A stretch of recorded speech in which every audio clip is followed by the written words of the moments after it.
만나서 반갑습니다. 오늘 청소년의 건강하고 안전한 생활을 함께 알아볼 임정아입니다. 네, 시작에 앞서서 우리 학부모님들께 질문 하나 드리도록 하겠습니다. 건강하다는 건 어떤 의미일까요? 오래 산다는 거? 튼튼하다는 거? 병이 걸리지 않는다는 거? 네, 세계보건기구 WHO는 건강을 이렇게 정의를 합니다.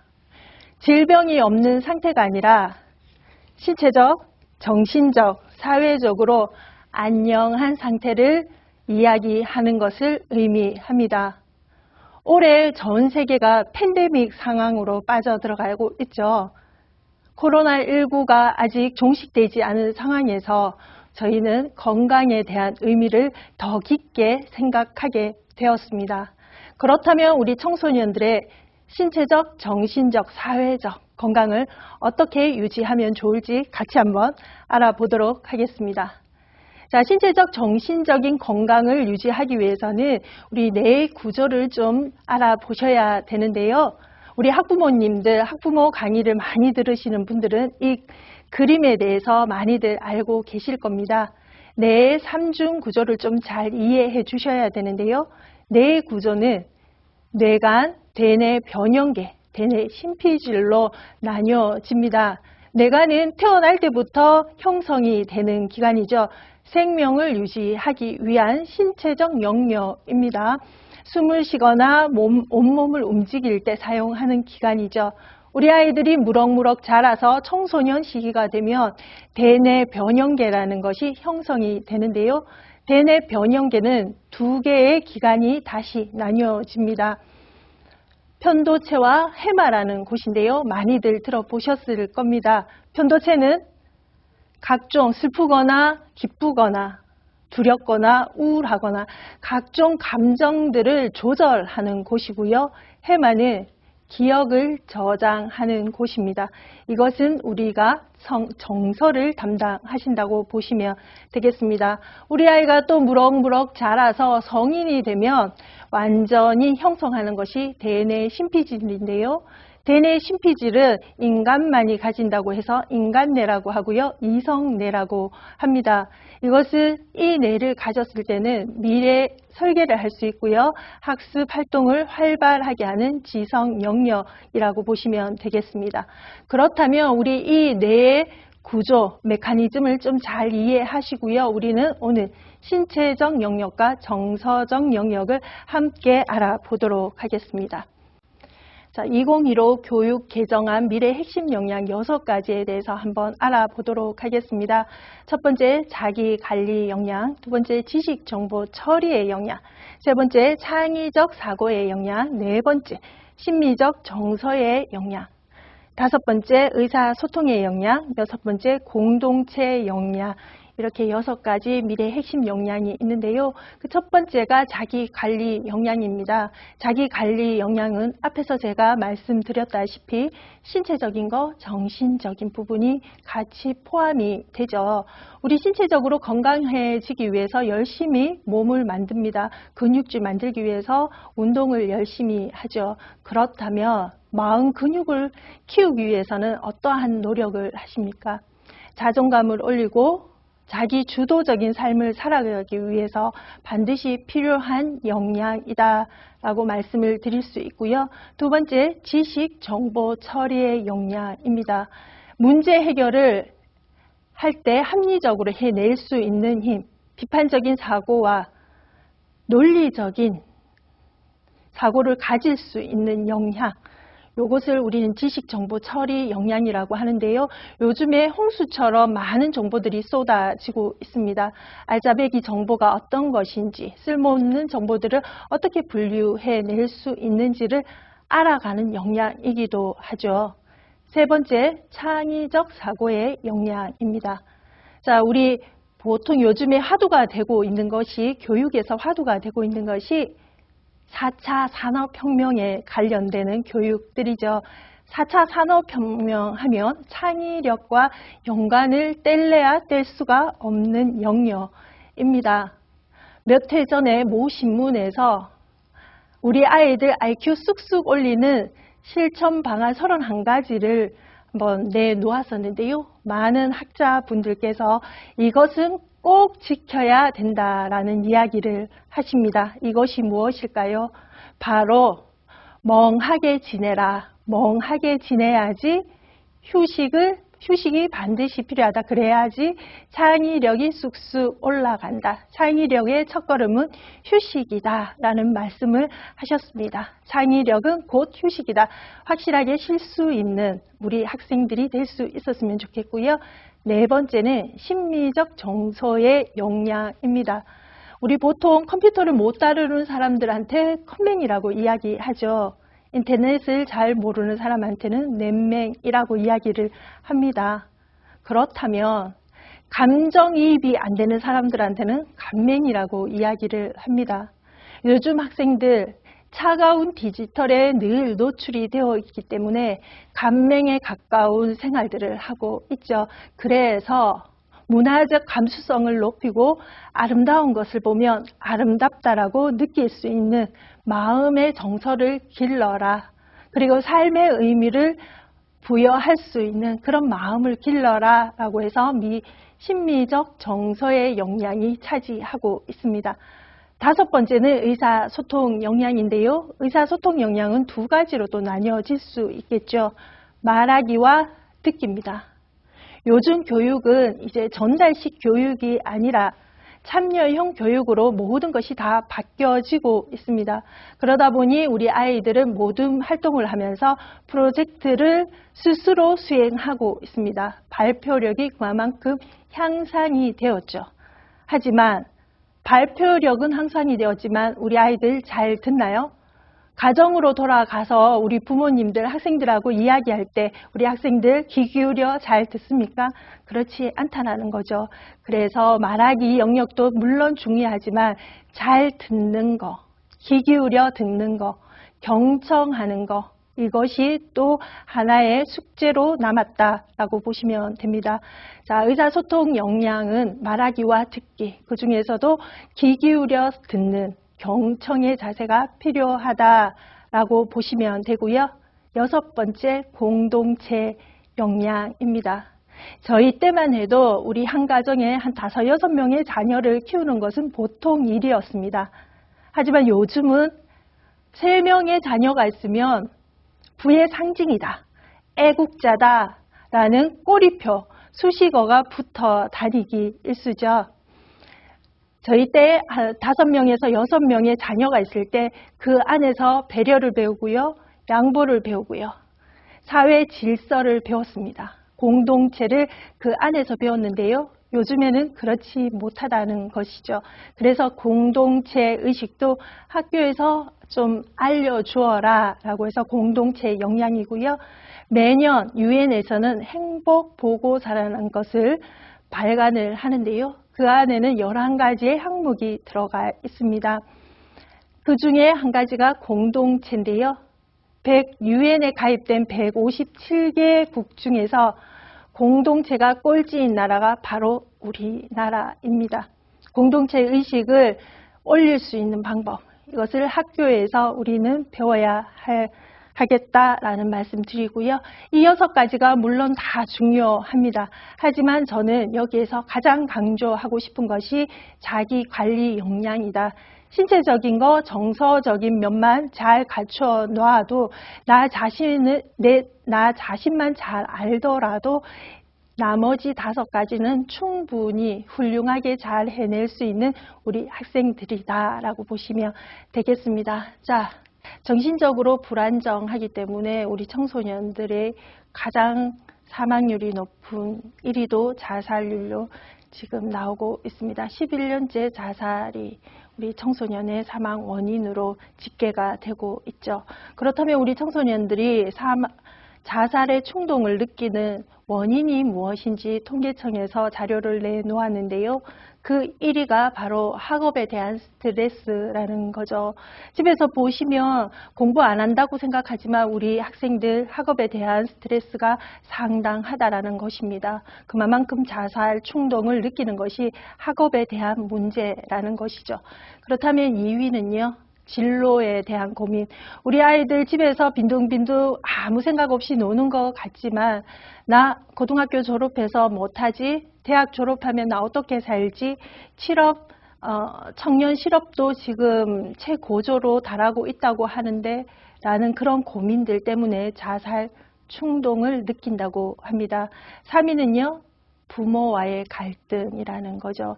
부모와 소통이 되지 않기 때문에 우리 아이들은 자살의 충동을 매번 한 번씩 느낀다라는 이야기를 하고 있습니다.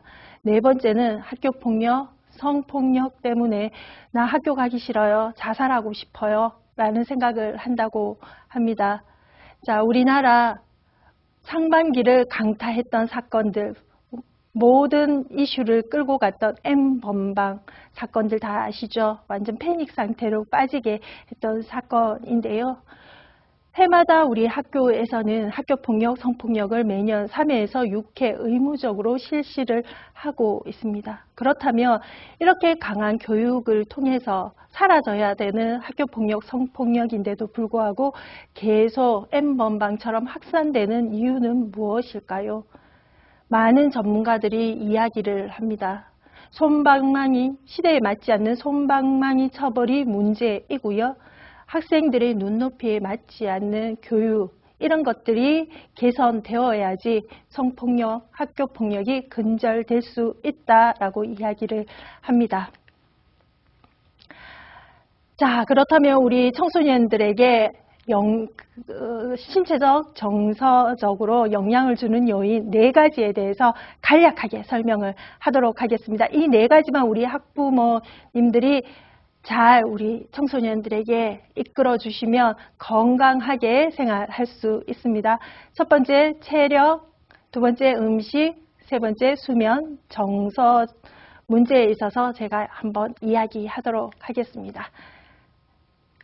먼저 체력인데요. 체력은 적당한 운동, 우리 몸 근육을 만들기 위해서는 열심히 운동하셔야 되는 거 아시잖아요. 자, 장시간 고강도로 운동을 하라고 이야기를 합니다. 장시간이라 하면 30분 이상, 고강도는 숨이 찰 정도로 주 3회 이상 운동을 해주셔야지, 의도적으로 몸을 움직이셔야지 에너지가 발생이 된다고 이야기를 합니다. 운동을 하게 되면 뇌가 활성화되어서 학습에 많은 도움이 되죠. 학습에 도움이 되면 어떻습니까? 네, 성적이 올라가서 자신감이 향상이 됩니다. 그러다 보면 칭찬받아서 정신적인 스트레스가 적어질 수 있다는 거죠. 자, 우리 학생들이 그러면 운동 습관을 규칙적으로 기를 수 있도록 우리 학부모님들께서도 좀 잘 유도를 해 주셔야 되는데요. 솔직히 우리 학생들 시간 내서 운동하기가 쉽지 않습니다. 제가 말씀드리는 요 운동 꾸준히 하시면 됩니다. 걷기, 계단 오르기, 줄넘기, 어렵지 않죠? 요거 시간을 딱 정해서 운동하는 습관 길러서 의도적으로 몸을 좀 움직여 주셔야 된다라는 말씀 좀 드리고요. 자, 우리 청소년 건강 지키기 위해서 제가 몇 가지 스트레칭 하는 방법을 좀 가지고 왔는데요. 우리 학생들 정말 2분 스트레칭 하는 거 정말 중요하거든요. 장시간 앉아 있으면 척추 주변에 수많은 혈관들이 지나가는데 그 혈관들이 눌리기 때문에 각종 건강의 위험의 요소가 될 수 있다는 겁니다. 이렇게 계속 몸을 좀 늘려줄 수 있는 방법들, 스트레칭 할 수 있는 방법들을 찾아서 50분 공부하고 한 2분 정도 스트레칭 하는 거 습관화 들여야 되겠습니다. 자, 우리 청소년 건강 지키기 음식으로 한번 넘어가 보도록 하겠습니다. 우리 학부모님, 특히 우리 어머님들 많이들 신경 쓰고 계시는 부분인데요. 이시영 박사, 건강의학의 대가이신 이시영 박사님의 내력혁명이라는 책에서 제가 몇 가지를 좀 가지고 왔습니다. 이시영 박사님께서 아침, 점심, 저녁은 이렇게 먹어라 라고 지침을 해 주셨는데요. 우리 학생들한테 많은 도움이 될 겁니다.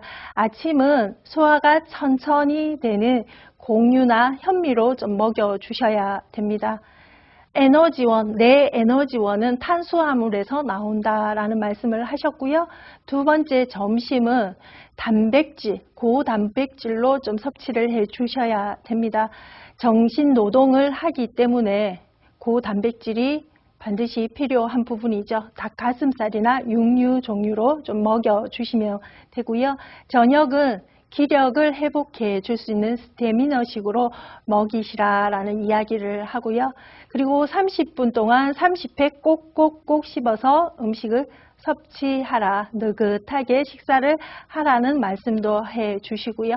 그리고 중요한 거는 사람마다, 개개인마다 식습관이 다르기 때문에 본인에 맞는 균형 잡힌 음식을 먹는 것이 가장 중요하다라는 말씀을 덧붙이십니다. 그리고 우리 제철 음식 먹으라고 이야기하시죠. 혹시 우리 대형 마트에 한번 가보신 적 있으신가요? 대형 마트 식품관에 가시면 제일 먼저 눈에 띄는 게 무엇이던가요? 네, 제철 과일이 배치가 되어 있습니다. 그것도 색깔이 상반된 거. 그 상반되게 배치하는 이유가 마음이 심리적으로 상반된 색을 보며 마음이 풍성해져서 고객들이 주머니에서 무언가 사고 싶어하는 욕구를 일으킨다고 합니다. 그러면 이것을 우리 밥상으로 한번 옮겨 보도록 하겠습니다. 제철 음식에 상반되는 색깔을 대비한다면, 놓아 놓는다면 우리 아이들 더 맛있게 건강한 밥상을 받아보실 수 있습니다. 그리고 꼭꼭 씹는 습관, 30분 동안 30회 씹어라고 말씀을 드렸었죠. 그만큼 꼭꼭 씹어서 삼키는 습관도 중요하다라는 말씀을 좀 같이 드리고요. 자, 그러면 우리 학생들 집중력 공부하는데 더욱 중요한 부분이 있죠. 집중력에 좋은 음식들 한번 살펴보도록 하겠습니다. 자, 블루베리 집중력에 좋은 거고요. 견과류 꼭꼭꼭꼭 씹을 때 우리 뇌 활성화가 강하게 일어난다는 사실 알고 계시죠? 그리고 시금치, 연어 등이 있는데요. 우리 학생들 그리고 시험 기간 때 뭐 많이 찾으시나요? 초콜릿 많이 찾습니다. 집중력에 좋다고 초콜릿 많이 먹는데요. 저는 단기 집중력에 좋은 시험 기간에 추천하고 싶은 것이 바로 바나나입니다. 바나나는 단기 집중력에도 좋지만 포만감에도 좋은 거죠. 그리고요, 꼭 알아두셔야 되는 것이 바로 하루 2리터 물 마시기입니다. 보통 우리 아이들한테 물어보면 저 커피 마셔요? 음료수 마셔요? 그 물 대용으로 마시는데요? 라고 이야기들 많이 하는데요. 커피와 음료수는 물이 아니다라는 거죠. 물을 2리터 이상 마셔야지 우리 건강하게 집중력 있게 공부할 수 있다는 사실도 같이 이야기해 드리고요. 자, 세 번째, 청소년 건강 지키기에 가장 중요한 핵심입니다. 수면. 우리 학부모님들께서는 체력적인 부분, 음식적인 부분은 정말 충분히 고려해서 우리 제공을 해줄 텐데요. 수면 정말 잘 자야지 우리 아이들 학습의 효과를 올릴 수 있습니다. 자, 영국의 총리 처칠이 이런 말을 합니다. 리더가 갖춰야 될 덕목은 여러 덕목이 있지만 딱 두 가지를 정리를 한다. 그 첫 번째가 역사의식을 가져야 되고 두 번째가 숙면을 취해야 된다라는 이야기를 합니다. 리더는 고민하는 사람이 아니라 선택해서 결정을 해주는 사람이다. 머리가 맑지 못하는 사람이 결정을 한다는 것은 잘못된 오류를 범할 수 있기 때문이다. 그래서 가장 중요한 것은 숙면을 취해야 된다라는 이야기를 합니다. 솔직히 우리 청소년들, 우리 학생들 새벽 1~2시까지 자지 않는 경우들이 많으시죠? 잠을 자지 않는 이유, 공부한다고 잠을 자지 않으신가요? 그렇지 않다고 봅니다. 핸드폰 한다고 아마 잠을 많이 못 잘 텐데요.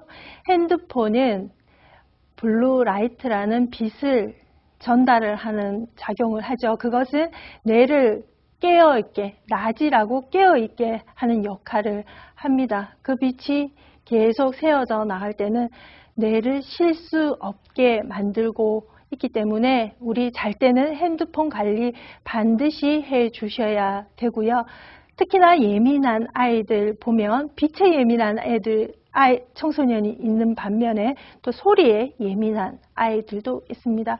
빛에 예민한 아이들, 빛 때문에 잠을 못 자는 아이들한테는 암막 커튼도 좋고요. 그리고 우리 창문에 쿠킹 호일을 붙여주시면 빛 차단에 상당한 효과를 줍니다. 그리고 소리, 시계 소리, 똑딱똑딱 거리는 시계 소리에도 잠을 못 자는 친구가 있는데요. 이런 아이들한테는 평소 때 백색 소음이라고 해서 자연의 소리, 물 흐르는 소리, 새소리 이런 소리들을 가급적 많이 들려주시면 좋겠습니다. 우리 멜라토닌은 다들 알고 계시죠? 밤 11시부터 1시 사이에 최고조로 나오기 때문에 반드시 11시부터는 잠을 자야 된다. 그래야 숙면을 취해야지만 그 다음이 개운하게 일어날 수 있습니다. 그리고 숙면이 중요한 이유, 솔직히 우리 스트레스를 많이 받거나 정신적인 압박이 있으면 잠을 잘 잘 수 있을까요? 잘 자지 못한다는 거죠. 그만큼 숙면을 취하기 위해서는 그날에 있던 스트레스를 다 해소를 하고 숙면을 취하셔야 된다라는 말씀을 좀 하고요. 우리 학부모님들께 숙제 하나 드리도록 하겠습니다. 저희 자녀의 수면 상태, 몇 시간을 자는지, 수면 습관은 어떤 것이 있는지, 그리고 중요한 거, 왜 우리 아이가 잠을 못 자는지, 방해 요소가 어떤 것인지에 대해서 한번 일주일만 꼼꼼히 체크를 해 두시면 되겠습니다. 그만큼 수면이 중요한 부분이죠. 자, 이제 마지막입니다. 정서적인 부분, 제가 자기관리 역량 중에 신체적인 거, 정서적인 거 이야기 말씀드렸었는데요. 이제 정서적인 부분 함께 보도록 하겠습니다. 정서적인 부분은 일체유심조라는 말이 있죠. 다 내가 마음가짐에 따라서 이 세상 보는 것이 달라진다고 이야기를 하는데요.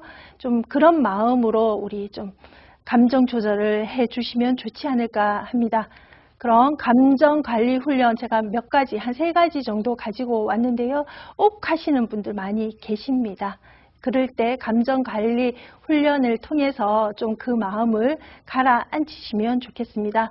우리 학생들에게도 적용이 되지만 우리 학부모님들도 우리 아이들 때문에 화가 나거나 스트레스를 받을 때 이런 감정관리 훈련으로 좀 마음을 진정시키시면 좋겠습니다.